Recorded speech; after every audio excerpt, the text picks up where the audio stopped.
সুপ্রিয় শিক্ষার্থীবৃন্দ, আজ আমি তোমাদেরকে এইচএসসি ক্লাসের আইসিটি বইয়ের ষষ্ঠ অধ্যায় থেকে একটি প্রশ্ন পড়াবো।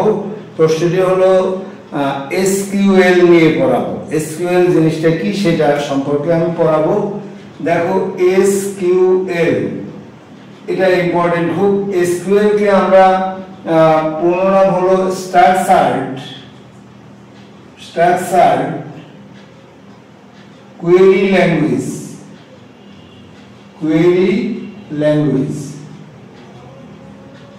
স্ট্রাকচার্ড কোয়েরি ল্যাঙ্গুয়েজ এটি মূলত একটা চতুর্থ প্রজন্মের ভাষা।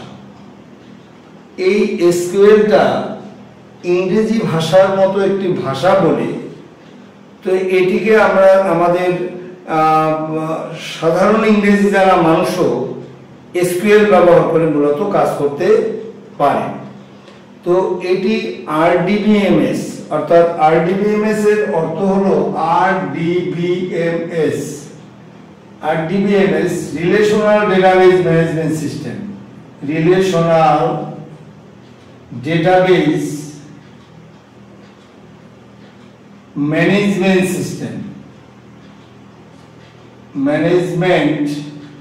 System relational database management system. তো এই রিলেশনাল ডেটাবেজ ম্যানেজমেন্ট সিস্টেমের সাথে কাজ করার জন্য এই এসকিউএল কে মূলত ব্যবহার করা হয়। তো আমাদের এই তোমার এসকিউএল ব্যবহার করে আমরা ডেটা পড়তে পারি, ডেটা লিখতে পারি, ডেটা পরিবর্তন করতে পারি। তাহলে ডেটাবেজের ডেটাগুলোকে লেখা, পড়া, পরিবর্তন ইত্যাদি কাজের জন্য মূলত আমাদের এসকিউএল ব্যবহার করা হয়। এই এসকিউএল ব্যবহার করার আগে আমাদের ব্যবহার করার সময় ব্যবহারকারীকে আগেই বলে দিতে হয় আমাদের কি ধরনের কাজ করতে হবে। এই এসকিউএলটা তুমি যখন ব্যবহার করবা, ব্যবহার করার সময় ব্যবহারকারীকে আগেই বলে দিতে হবে যে কি ধরনের কাজ এটা দিয়ে করতে হবে। তবে কিভাবে কাজটি করতে হবে সেটি নির্ভর করে ডেটাবেজ সিস্টেমের উপরে। এই জন্য আমরা এসকিউএল কে আমাদের এসকিউএল কে আমরা বলে থাকি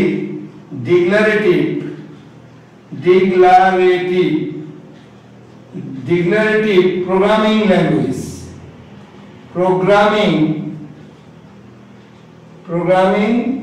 ল্যাঙ্গুয়েজ।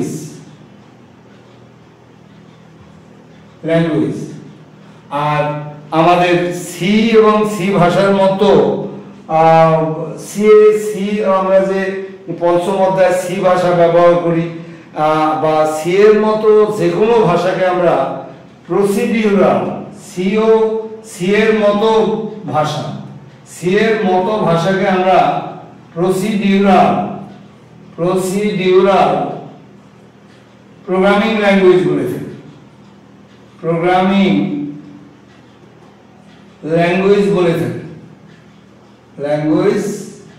থাকি।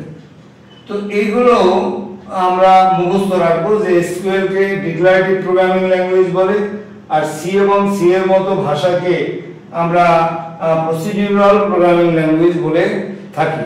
তো আমরা এখন দেখো এই এসকিউএল এর আমরা প্রকারভেদটা পড়াবো। দেখো, এসকিউএল এর প্রকারভেদ। তো এসকিউএল এর প্রকারভেদে এসকিউএল কে আমরা দুই ভাগে ভাগ করতে পারি। এটার ভাগ হচ্ছে মূলত এটা হলো দুই ভাগে ভাগ করা যায়, ভাগ করা হয়। বা এর সুবিধা হলো দুইটা, এসকিউএল এর সুবিধা দুইটা। একটা হলো ডিডিএল, আর একটা হলো 2 নম্বরে ডিএমএল। ডিডিএল এর পূর্ণ নাম হলো ডেটা ডেফিনেশন ল্যাঙ্গুয়েজ।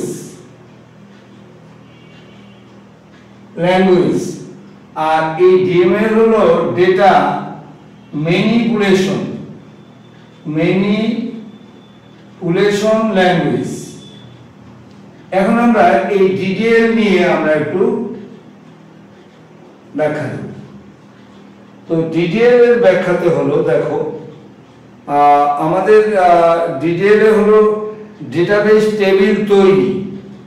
আমরা যদি ডেটাবেস টেবিল তৈরি করি, তারপরে মনে করো ডেটাবেস টেবিল তৈরি করা, তারপরে হলো স্ট্রাকচার পরিবর্তন, ডেটাবেস টেবিল তৈরি, স্ট্রাকচার পরিবর্তন এবং আমাদের মুছে ফেলা, এই যে কাজগুলো, এই কাজগুলো করার জন্য যে ভাষা আমরা ইউজ করি সেটার নাম হলো ডিডিএল। তাই ডেটাবেজে আমরা টেবিল তৈরি করা এবং তোমার পরিবর্তন করা, স্ট্রাকচার পরিবর্তন করা, এরপরে আবার মুছে ফেলা, তারপরে হলো নামের পরিবর্তন করা, রিনেম করা ইত্যাদি কাজের জন্য যে ভাষা ব্যবহার করি তার নাম হলো আমাদের ডিডিএল। এই ডিডিএল এর জন্য কিছু কমান্ড ব্যবহার করা হয়। তো সেই কমান্ডগুলো হলো, এই ডিডিএল এর জন্য যে কমান্ডগুলো, ডিডিএল এর কমান্ডগুলো হচ্ছে আমাদের 1 নম্বরে ক্রিয়েট, 2 নম্বরে অল্টার, মুখস্থ রাখতে হবে এগুলো, ক্রিয়েট, অল্টার, 3 নম্বরে হলো ড্রপ, এবারে হলো ক্রিয়েট, অল্টার, ড্রপ, 4 নম্বরে হলো ট্রানকেট,